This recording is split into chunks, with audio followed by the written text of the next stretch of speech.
Imagine कीजिए एक ऐसे राजस्थान की जो सैंड ड्यून्स और बंजर जमीन से नहीं बल्कि हरे भरे जंगलों से भरा हो। एक ऐसी जगह जहां रेत की जगह हरी घास हो और जहां की हवाएं लू के बजाय ठंडी हो। अगर राजस्थान सच में हरा भरा हो जाता है तो इससे भारत की ज्योग्राफी और जियोलॉजी पर कितना बड़ा इम्पैक्ट आएगा। अगर हम सिर्फ ज्योग्राफिकल एरिया की बात करें तो राजस्थान देश का सबसे बड़ा राज्य है, लेकिन इस विशाल राज्य में सिर्फ 8 करोड़ के करीब लोग ही रहते हैं और इस 8 करोड़ लोगों में से भी ज्यादातर आबादी जयपुर के आसपास या ईस्टर्न राजस्थान में रहती है। राजस्थान का वेस्टर्न एरिया जो पाकिस्तान के साथ अपना बॉर्डर शेयर करता है, वहाँ काफी कम आबादी है। इसका सबसे बड़ा रीजन है द ग्रेट इंडियन डेजर्ट यानी थार का रेगिस्तान। इतनी हार्श कंडीशंस में जहाँ गर्मी में टेम्परेचर 50 डिग्री सेल्सियस तक चला जाता है और पानी की एक एक बूंद के लिए तरसना पड़ता है। आखिर कोई कैसे रह पाएगा? फिर भी यहाँ के लोकल लोग और ट्राइब्स अपने ट्रेडिशनल तरीके से इस हार्श इन्वायरमेंट में जिंदगी बिताते हैं। पानी की असली कीमत और उसकी इम्पोर्टेंस क्या है, ये आपको इस राज्य में आकर ही पता चलती है।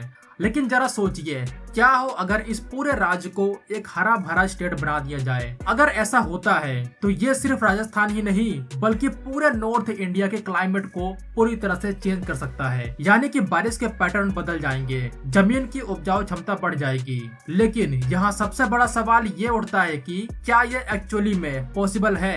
वेल, इसका जवाब हाँ भी है और ना भी है, क्योंकि नेचर के साथ छेड़छाड़ का जवाब इतना सिंपल नहीं होता। और हमारे सामने एक ऐसे देश का लाइव एग्जाम्पल मौजूद है जिससे हम काफी कुछ सीख सकते हैं। इनफैक्ट आज हम जो डिस्कस करने वाले हैं वो सिर्फ एक हवा में बनाई हुई थ्योरी नहीं है बल्कि गवर्नमेंट्स के एक्चुअल ग्राउंड इनिशिएटिव हैं। इस वीडियो में हम समझेंगे कि कैसे डेजर्ट्स को ग्रीन बनाया जा रहा है और राजस्थान के अरावली रीजन को लेकर भारत सरकार का वो बड़ा प्लान क्या है जिसने हाल ही में सबका ध्यान अपनी तरफ खींचा है। आपने इंटरनेट पे या सोशल मीडिया पर कभी न कभी चाइना की ऐसी तस्वीरें जरूर देखी होंगी जहां दिखाया जाता है कि उन्होंने अपने बंजर रेगिस्तान को एकदम हरे भरे जंगल में बदल दिया है। ऐसे वीडियोस में दिखाया जाता है कि कैसे पूरा रेगिस्तान अब ग्रीन ओएसिस में बदल चुका है। बट जैसा कि हम जानते हैं, जो हमें इंटरनेट पे दिखाया जाता है वो हमेशा पूरा सच नहीं होता और कहीं न कहीं ये चाइना का एक बहुत बड़ा स्टेट स्पॉन्सर्ड प्रोपेगेंडा है जिसमें पूरी दुनिया के लोग यहाँ तक कि बड़े इन्वायरमेंटलिस्ट भी फंस जाते हैं। तो आखिर सच क्या है? चाइना में डेजर्ट्स और ड्राई लैंड्स उनके टोटल लैंड मार्क का लगभग 27% हिस्सा कवर करता है। 1970s तक चाइना को एक बहुत बड़ी प्रॉब्लम फेस करनी पड़ रही थी, डिजर्टिफिकेशन, यानी रेगिस्तान का आकार लगातार बढ़ रहा था और वो उपजाऊ जमीन और गांव को निगलता जा रहा था। गोबी डिजर्ट और तकलामकान डिजर्ट से आने वाली डस्ट स्टॉर्म्स सीधे बीजिंग तक पहुंचती थी। इस प्रॉब्लम को रोकने के लिए चाइना ने 1978 में एक मैसिव प्रोजेक्ट शुरू किया जिसको 3 नॉर्थ शेल्टर फॉरेस्ट प्रोग्राम या great green wall of China कहा जाता है। उनका मेन मोटिव पूरे रेगिस्तान को एक जंगल बनाना नहीं था, उनका मोटिव था रेगिस्तान के बॉर्डर्स पर यानी उसके किनारों पर करोड़ों पेड़ लगाना ताकि एक फिजिकल बैरियर बन सके और हवा के जरिए उड़ने वाली रेत आगे न बढ़ सके। अब यहाँ प्रोपेगेंडा कैसे काम करता है इसको समझना बहुत जरूरी है। हाल ही में नवंबर 2024 में चाइना ने दुनिया को बताया कि उन्होंने अपने सबसे बड़े डिजर्ट तकलामकान डिजर्ट के चारों तरफ 3000 किलोमीटर लंबा एक ग्रीन बेल्ट कंप्लीट कर लिया है। मीडिया और इंटरनेट पर इस न्यूज को इस तरह से फ्रेम किया गया जैसे चाइना ने पूरे तकलामकान डिजर्ट का ही क्लाइमेट चेंज कर दिया हो और उसको ग्रीन बना दिया हो। रियलिटी में तकलामकान अभी भी दुनिया के सबसे बड़े शिफ्टिंग सैंड डिजर्ट्स में से एक है जिसका एरिया 3,37,000 स्क्वायर किलोमीटर से ज्यादा है। जो पेड़ लगाए गए हैं वो सिर्फ उसके आउटर एज पर एक लाइन की तरह है ताकि डिजर्टिफिकेशन आगे न फैले। लेकिन इंटरनेट पर ड्रोन्स के स्पेसिफिक एंगल्स और सेलेक्टिव वीडियोग्राफी का यूज करके इसको एक मिरेकल की तरह बेचा जाता है। चाइना का प्राइमरी फोकस सॉइल इरोजन को रोकना था, न कि एक ऐसी जगह बनाना जहां नेचर उसको सपोर्ट ही नहीं करती। अब आपके दिमाग में सवाल आएगा कि अगर किनारों पर पेड़ लगाए जा सकते हैं तो पूरे रेगिस्तान में क्यों नहीं? क्या हम सच में लगातार पेड़ लगाकर पूरे रेगिस्तान को ग्रीन बना सकते हैं? इसको चाइना के एग्जाम्पल और साइंस के थ्रू समझते हैं। पहले हमें ये जानना होगा कि एक हार्श डिजर्ट में पेड़ लगाने का लॉन्ग टर्म इम्पैक्ट क्या होता है। हम बचपन से सुनते आ रहे हैं कि पेड़ लगाओ, पर्यावरण बचाओ, लेकिन हर जगह पेड़ लगाना सोल्यूशन नहीं होता, खास करके एक सूखे रीजन में। साइंस डायरेक्ट और नेचर जैसे टॉप साइंटिफिक जर्नल्स में पब्लिश हुई डीपली रिसर्च स्टडीज ने चाइना के इस अफोरेस्टेशन प्रोग्राम पर काफी शॉकिंग खुलासे किए हैं। जब आप किसी एक ऐसी जगह पर पेड़ लगाते हैं जहां साल भर में बारिश ना के बराबर होती है, जैसे 400 mm से कम, तो वो पेड़ जिंदा रहने के लिए जमीन के बहुत अंदर तक अपनी रूट्स भेजते हैं। एक कॉम्प्लेक्स बायोलॉजिकल प्रोसेस होता है जिसको एवापोट्रांसपिरेशन कहते हैं। इस प्रोसेस में पेड़ जमीन का बचा खुचा ग्राउंड वाटर सोख लेते हैं और उस पानी को अपनी पत्तियों के जरिए एटमॉस्फेयर में वेपर बनाकर उड़ा देते हैं। इसका असर ये होता है कि शुरू में तो आपको जमीन के ऊपर एक हरा भरा पेड़ दिखता है, लेकिन जमीन के अंदर एक डिजास्टर चल रहा होता है। सॉइल मॉइस्चर यानी मिट्टी की नमी पूरी तरह से खत्म हो जाती है। चाइना के लोइस प्लाटो और दूसरे सूखे रीजन में जब आर्टिफिशियली करोड़ों पेड़ लगाए गए तो साइंटिस्ट ने देखा कि वहाँ का ground water table dangerously low level पर चला गया है। नदियां सूखने लगी और जमीन पहले से भी ज्यादा बंजर हो गई। एक पेड़ को बढ़ने के लिए जितना पानी लगता है, अगर उतनी बारिश वहाँ पर नहीं हो रही है तो वो पेड़ नेचुरली वहाँ के लिमिटेड रिसोर्सेज को एग्जॉस्ट कर देगा। इसीलिए एक आर्टिफिशियली बनाया हुआ जंगल नेचुरल इकोसिस्टम के बैलेंस को पूरी तरह से तोड़ देता है। यह स्टडी इस बात का सबूत है कि पूरे रेगिस्तान को ग्रीन बनाना एक्चुअली क्लाइमेट और ग्राउंड वाटर के लिए एक सुसाइडल स्टेप हो सकता है। अब बात करते हैं इंडिया की। जो काम चाइना आर्टिफिशियल शेल्टर बेल्ट्स लगाकर ट्राई कर रहा है, उससे कहीं ज्यादा सस्टेनेबल और प्रैक्टिकल काम हम इंडिया में खास करके राजस्थान में ऑलरेडी कुछ हद तक कर चुके हैं। और ये एक सच्चाई है जिसे हम स्पेस से सैटेलाइट इमेजेस के थ्रू भी क्लियरली देख सकते हैं। राजस्थान में ग्रीनरी लाने का सबसे बड़ा और सक्सेसफुल एग्जांपल है द इंदिरा गांधी कैनाल। जब इंडियन प्लानर्स ने वेस्टर्न राजस्थान के ड्राई लैंड्स को देखा तो उन्होंने सिर्फ अंधाधुंध पेड़ लगाने का रास्ता नहीं चुना, क्योंकि उन्हें वहाँ की ज्योग्राफी की समझ थी। उन्होंने डिसाइड किया कि अगर इस जमीन को उपजाऊ बनाना है तो सबसे पहले